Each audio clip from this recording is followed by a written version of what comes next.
aí, pessoal, tudo bem com vocês? Que bom! Estamos aqui agora para mais uma aula, né? Aula 137, falando sobre o gênero causo. Lembre-se então, né, um recadinho importante, lembre-se de acessar o Classroom, realizar suas atividades. Quem não tem acesso, por gentileza, né, retire as atividades impressas e participe também, né, quem tem acesso, participe, né, com o seu professor nas videoaulas, beleza? Então vamos aos objetivos da nossa aula de hoje? Confira aqui. Nós vamos então realizar a leitura, né, novamente do gênero discursivo causo, reconhecer enredo e desfecho deste causo. Vamos compreender o efeito de sentido gerado pelo uso de comparações e também de onomatopeias e vamos estudar mais algumas expressões dos regionalismos, beleza? Conteúdo, gênero discursivo causo, comparação e onomatopeia e também expressões do regionalismo, beleza? Vamos lá, então, acompanhe comigo. Aquele animal estranho. Os do Alegrete dizem que o causo se deu em Itaqui. Os de Itaqui dizem que foi no Alegrete. Outros juram que só poderia ter acontecido em Uruguaiana. Eu não afirmo nada, sou neutro. A história foi assim como já lhes conto, metade pelo que ouvi dizer, metade pelo que inventei e a outra metade que sucedeu às deveras. Viram? É uma história tão extraordinária mesmo que até tem 3 metades.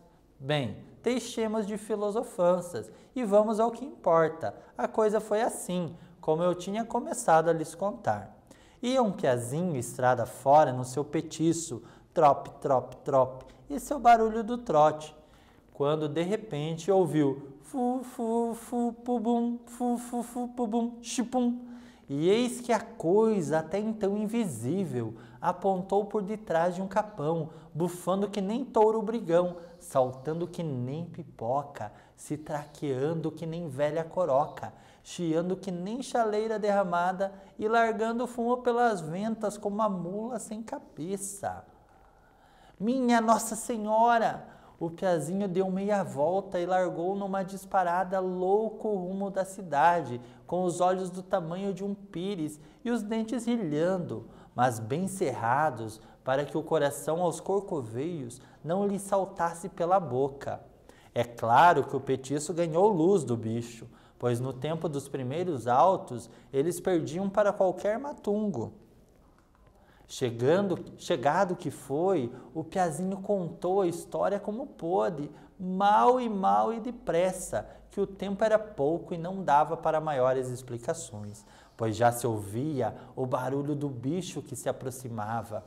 Pois bem, minha gente, quando este apareceu na entrada da cidade, caiu aquele montão de povo em cima dele, os homens, uns com os porretes, outros com garruchas que nem tinham tido tempo de carregar de pólvora, outros com boleadeiras, mas todos de pé, porque também nem houvera tempo para montar, e as mulheres, umas empunhando as suas vassouras, outros a sua pá de mexer marmelada, e os guris de longe se divertindo com os seus bodoques, cujos tiros iam acertar em cheio nas costas dos combatentes. E tudo abaixo de gritos e pragas que nem lhes posso repetir aqui. Até que enfim houve uma pausa para a respiração. O povo se afastou, resfolegante, e abriu-se uma clareira, no meio da qual se viu o alto emborcado, amassado, quebrado, escangalhado, e não digo que morto, porque as rodas ainda giravam no ar, nos últimos transes de uma teimosa agonia. E quando as rodas pararam, as pobres, eis que o motorista, milagrosamente salvo, saiu penosamente engatinhando por debaixo dos escombros de seu ex-automóvel. "Ala puxa!" exclamou então Guasca, entre espantado e penalizado. O animal deu cria. Então, esse texto nós já vimos então em aulas anteriores. Legal, interessante, né? Vamos seguir aqui? Um quiz aqui para trabalharmos o nosso conteúdo.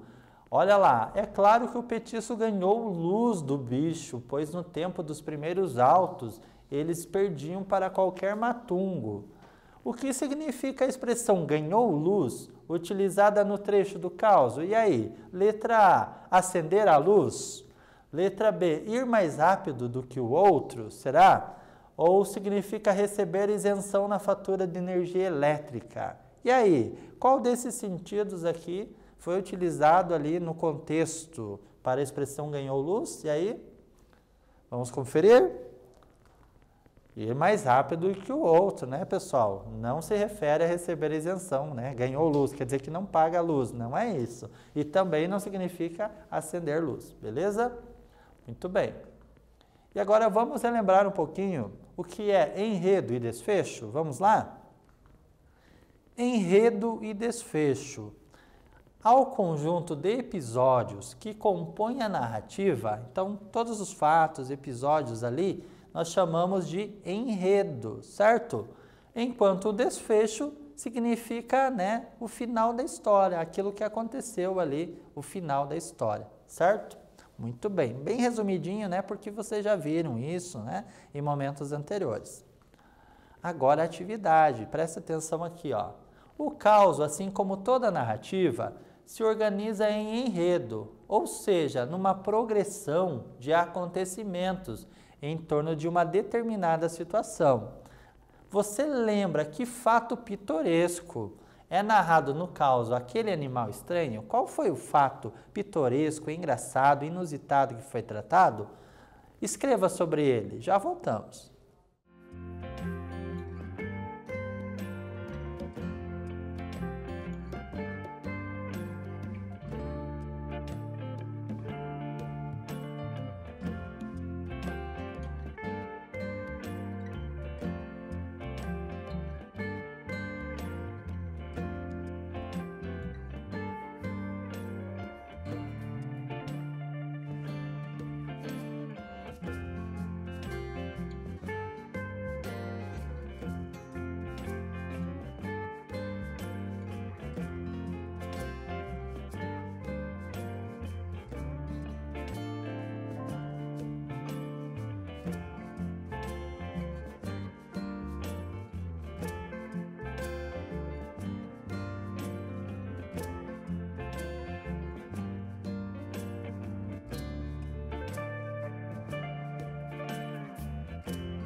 Legal, pessoal. E aí, você conseguiu identificar então qual foi o fato pitoresco? Vamos acompanhar aqui com o professor?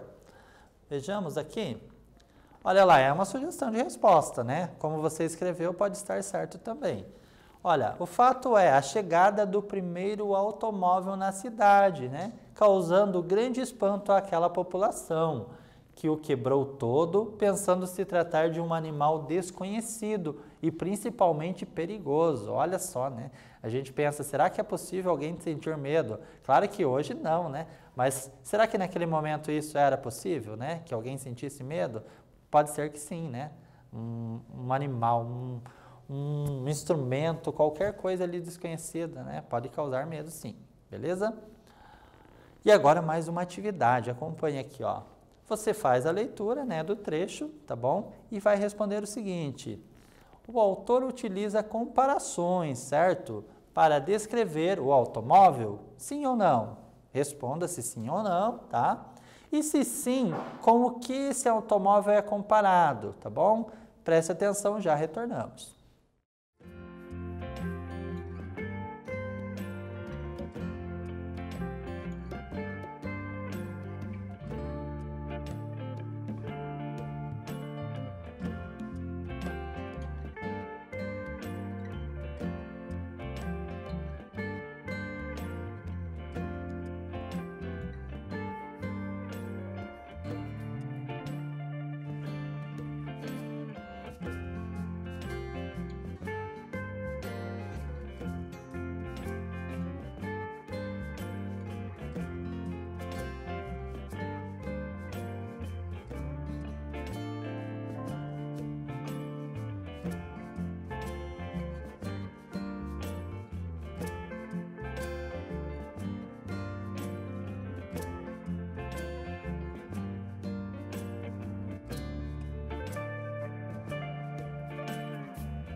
Legal, pessoal. E aí, o que você respondeu aí? Vamos conferir aqui? Então, será que ele utiliza comparações aqui o nosso autor? Vejamos. Olha lá. Ele utiliza, né? Comparações, sim. Olha lá. Então, ele compara, que nem o carro ele é comparado a um touro brigão. Olha lá. Que nem pipoca. Então, comparado a pipoca. Que nem velha coroca.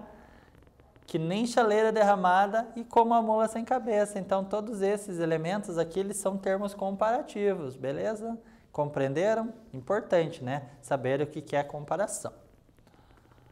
E agora, mais uma atividade para você, né? Você vai ler, né, o trecho aqui e vai tentar identificar que efeitos de sentido o contador pretende provocar no leitor com as comparações, então, que ele fez aqui, tá bom? Já voltamos.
Legal, pessoal conferindo então aqui comigo. O que você respondeu aí? Que efeitos então de sentido o contador então pretendeu, né, provocar aí com as comparações que ele utilizou. O que será? O efeito de sentido, né, principal aqui é gerar humor, né? Então é próprio do causa gerar humor, mas também graça, né? Comicidade, então algo cômico, né? Tudo está meio relacionado, né? São quase sinônimos esses termos, né? Humor, graça, comicidade. Mas é um pouquinho diferente também, né? Ao mesmo tempo, beleza? Então, isso foi o efeito causado, né? Tudo que o autor escreve, ele coloca às vezes como uma pretensão, né? Como o causa ele tem esse objetivo, é muito presente, né? Na maioria dos causos, a questão do humor. E se você me perguntar, professor, todos os causos têm humor? Olha, eu diria que a maioria tem, talvez 90%, 9 em cada 10, garanto para você que tem, porque é um elemento bem marcante, bem presente ali, beleza? E agora vamos pensar juntos, tá? Então olha aqui, ó, como se inicia então a confusão que dá origem ao fato mencionado então na atividade anterior? Como que se inicia aí? Olha lá, um menino, né, que estava andando a cavalo ouviu o barulho do motor do carro, certo? E avistou ao longe. Sem saber direito do que se tratava, imaginando ser um animal estranho e perigoso, correu para contar às demais pessoas da cidade. Então, o que gerou foi o fato daquele menino ali não conhecer, né, um automóvel, e foi contar rapidamente, né, procurar ajuda ali, né, porque ele se espantou, achou que era um animal mesmo, né, como o título sugere, beleza? E aqui, ó, mais um pouquinho, vamos pensando, né, vamos juntos aqui pensando, qual é o momento de maior tensão deste caos aqui? Qual será? Então, é o momento em que a população ataca o automóvel com todo tipo de objeto, porretes, vassouras, bodoques, que são os estilingues, né, dependendo da região, pás, garruchas, né? Então, aquele ataque ali, né, coitado do motorista ali daquele automóvel, né? Graças a Deus nada aconteceu com ele, né? Ele se saiu bem e vivo ali daquela situação, sem sequer sair ferido, né, de acordo com o texto. E ainda, qual foi o desfecho então, né? Como que esse texto terminou ali? O que se resolveu ali? Neste trecho. Então, o automóvel ele ficou todo quebrado, né? Vocês lembram disso, né? E o motorista ele conseguiu sair a salvo, engatinhando pelo que restou do carro. Ao ver a cena, uma das pessoas pensou que o tal animal, né, desconhecendo o tal animal, tinha dado cria, imagina, né? Primeiramente, acharam que era um animal. E depois ainda pensaram que o animal tinha dado cria, né? Por não saber que um automóvel necessita de um motorista. Engraçado, cômico, né? E é uma coisa impossível para os dias de hoje, mas talvez para aquele momento, né, do início dos automóveis, isso fosse realmente possível, né? Muito bem. E o que são onomatopeias? Você lembra, pessoal? Lembra aí na sua casa, né? Você estudou aí com o seu professor, né? Alguma coisa sobre onomatopeia? Lembra que são aquelas palavrinhas que representam sons, né? Então, batida, bater na porta, toque-toque, né? Por exemplo, buzina, bibi, né? Alguma coisa assim. E representa também sons de animais, enfim, né? Acompanhe aqui comigo o conceito, ó. São palavras ou formas verbais que imitam sons e ruídos. Então, através da palavra, se imita um som ou ruído produzido. Podem se referir a ações humanas, vozes de animais ou efeitos da natureza ou algum movimento, né? Alguma batida ali em algum objeto, certo? Então, exemplos aqui, ó. Tic-tac, né? Que é o barulhinho ali do relógio, né? Esse zzz, né? Uma pessoa dormindo ali, né? Às vezes um ronco até mais forte, né? Cough, cough, né? Alguém que está tossindo ali, né? Então, é um exemplo bem interessante aí, né? Que nós notamos com bastante facilidade. Beleza? E agora a nossa próxima atividade. Acompanhe aqui, ó. Releia o trecho e responda para mim o seguinte. Transcreva lá as onomatopeias presentes, então, no trecho e explique, né, o que elas estão representando, a que elas se referem, beleza? Já voltamos.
Legal, galera, vamos conferir aqui com o professor? Olha lá, então você conseguiu identificar então as onomatopeias? Olha lá, trop, trop, trop significa o trote do cavalo, certo? Esta aqui, ó, bem difícil, né, até de pronunciar. Fu, fu, fu, pubum, fu, pubum, chipum. Barulho do motor ali, né, que estava ali no automóvel. Então, motor bastante barulhento, diferente dos motores de hoje, beleza? E agora vamos resumir a nossa aula, o que nós acompanhamos nesta aula. Lemos então o nosso caso, né, o nosso gênero textual, reconhecemos então um pouquinho do que é o enredo e o desfecho, então o que ocorreu ali no nosso texto, compreendemos então o efeito de sentido gerado pelo uso de comparações, então termos comparativos e as onomatopeias, e por fim estudamos também algumas expressões ainda, né, do vocabulário regional. Muito obrigado a todos e até uma próxima.